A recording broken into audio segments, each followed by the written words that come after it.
Sistem ekonomi yang syar'i, yang adil, menggunakan sistem syariat, perbankan syariat. Ya waktu itu tidak ada bank, tapi sistem transaksi menggunakan syariat. BPJS syariat. Nggih, simpan pinjam syariat. Pemerintah juga adil. Kekayaan alam digunakan untuk rakyatnya. Enggak dijual ke orang asing. Enggak. Dan kesadaran zakat yang baik dikelola dengan baik. Sampai kemudian waktu itu Khalifah Umar bin Abdul Aziz itu mempunyai Baitul Mal, kas negara.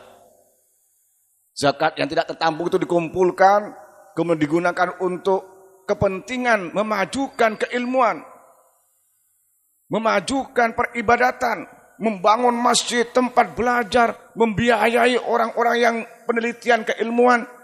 100 tahun berikutnya, jaya umat Islam di bidang ekonomi pada abad kedua Hijriah dan berikutnya di zaman Daulah Abbasiyah. Itu berkah karena zakat. Penelitian tentang keilmuan dibangun ribat, dibangun madaris, dibangun ma'ahid, jamiat, lembaga-lembaga pendidikan. Para pelajar-pelajar dibiayai, diberikan beasiswa. Muncul setelah itu, Pak, ulama-ulama besar yang ahli. Bukan hanya ahli di bidang ilmu agama, tapi juga ahli di bidang umum. Lahir kemudian berikutnya Ibnu Sina, Avicenna. Beliau ahli di bidang ilmu kedokteran, punya kitab Asy-Syifa, penyembuhan, dan juga ahli di bidang ilmu tafsir. Lahir juga Ibnu Rushdi, ahli di bidang fikih, juga ahli di bidang ilmu sosiologi, dan ulama-ulama yang lain. Berkah zakat. Dari itu, zakat ini penting sebenarnya. Dan alhamdulillah di Indonesia ini sudah ada undang-undang zakat. Tapi yang dikelola itu, yang dibahas itu adalah pengelolaannya, bukan muzakkinya. Kalau muzakki orang yang sudah wajib zakat, nggak ada delik hukumnya.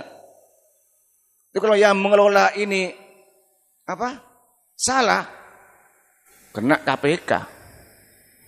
Kena KPK.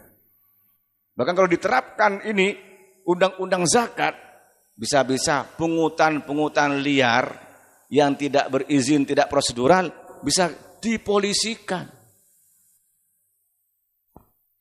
Masjid kalau Ramadan buka panitia, penerima dan penyalur zakat.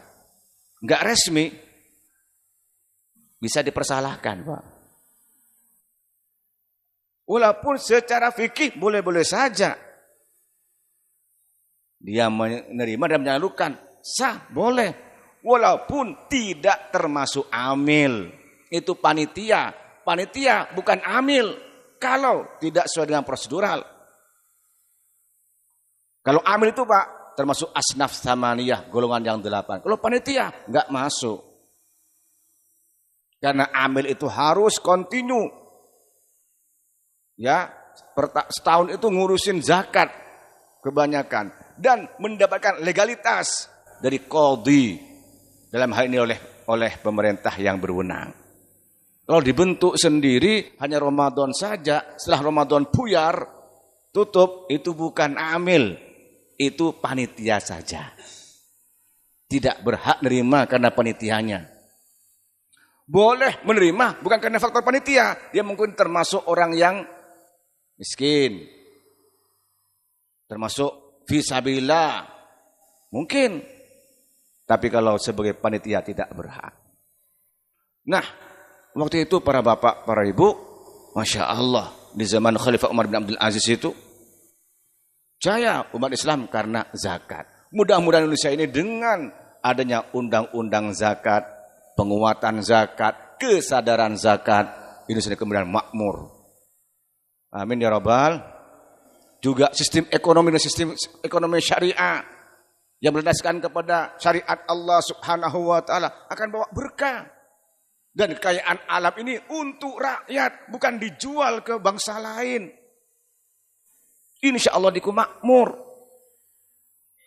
Tapi kalau kemudian sistemnya enggak syariah, kekayaan alam dijual ke bangsa lain, zakat tidak pula dengan baik, ya na'udzubillah Pak, dolar naik terus Pak. Nggih napa nggih? Nggih napa nggih? Nah, zakat ini penting. Maka harus kita ketahui tentang zakat ini, bahwa apa tujuan zakat ini? Untuk memakmurkan, untuk memajukan di bidang ekonomi. Dan dengan zakat bukan buat orang itu miskin, bahkan akan lebih kaya. Pribadinya juga begitu. Orang yang bayar zakat Pak, bersih dirinya, bersih hartanya. Karena harta jenengan yang didapatkan itu ada hak orang lain. Wa fi amwalim haqqun lis-sa'il wal mahrum. Dalam harta mereka ada hak orang lain bagi orang yang minta dan orang yang tidak bisa mendapatkan harta. 2,5% jenengan yang dapatkan itu Pak, ada hak orang lain. Kalau dipakai sendiri, berarti sampai itu make punya orang. Nanti akan menjadi kanker Pak, yang menggerogoti kepada harta yang baik-baik. Itu harus dibersihkan. Kalau dibersihkan, ya insya Allah baik. Tumbuhnya bagus. Seperti tanaman Pak, ada ulatnya. Ulatnya dibuang. Subur enggak kira-kira? Subur. Coba diberikan ulatnya Pak. Mati tanamannya. Ma naqasa malun min sadaqatin bal yazdad. Tidak akan berkurang harta sedekahkan, bahkan bertambah dan bertambah. As-sadaqatu tadlibur rizqah, sedekah itu dapat menggampangkan rezeki. As-sadaqatu tadfa'ul bala, sedekah itu dapat menolak bencana. Bahkan sedekah dapat menyembuhkan orang yang sakit. Mau sedekah Pak? Mau. Minimal kalau Jumatan Pak bawa uang. Nggih Pak. Minimal itu. Kalau Jumatan bawa uang. Masukkan plung. Itu minimal. Bu. Sedekah Bu nggih. Lah saestu niku Pak. Kalau ke masjid kadang-kadang cuma pipis tok ngingkri. Bedeng nggih. Punya. Ya Allah, wis sudah menggunakan airnya masjid, ngotori masjid, kak sholat di masjid. Teganian di kau. Wonten mriki nggih. Kathah. Pundi tiyang Ibu? Mboten hadir alhamdulillah. Nah, lalu apa tujuan zakat ini? Mari kita lanjutkan dalam buku ini, yaitu Fikih Tradisionalis, bahwa zakat itu adalah ibadah harta yang dapat mendekatkan diri kepada Allah Subhanahu wa taala.